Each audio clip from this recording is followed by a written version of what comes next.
What is a gray jay? So a gray jay is a songbird in the Corvidae family. We want to get really scientific.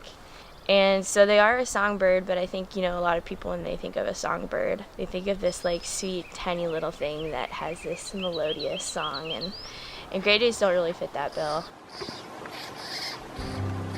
They don't really have much of a song, but they do have an amazing repertoire of different calls and sounds they make. They have like chatter sounds. And this other call they do, which is called the whisper song, and it basically sounds like they're talking to you in a like a whisper. It's not really loud. They're resident birds, so unlike a lot of songbirds in Alaska, they're here year-round. They're not really in urban areas.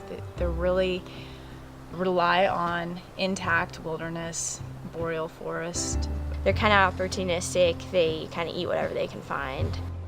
So they'll eat like meat, berries, fungi, people food, anything they can find really. And they're, like other corvid species, they're smart.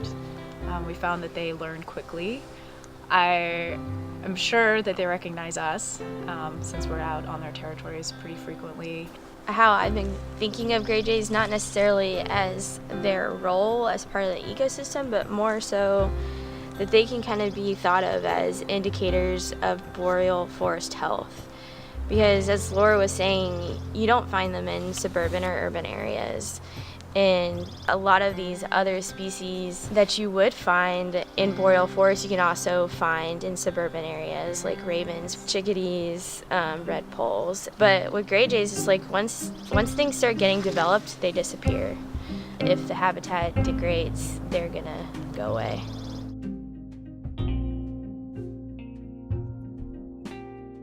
What we're looking at is climate change. We're seeing dramatic changes in winter temperatures.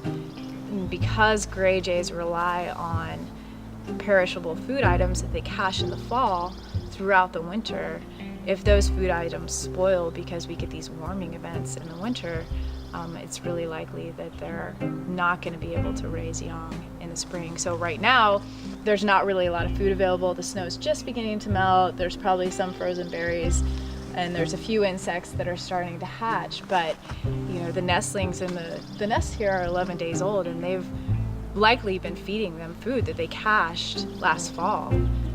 So they're really reliant on that for survival. And so, as far as indicators for climate change, we think gray jays are going to be a really great indicator species.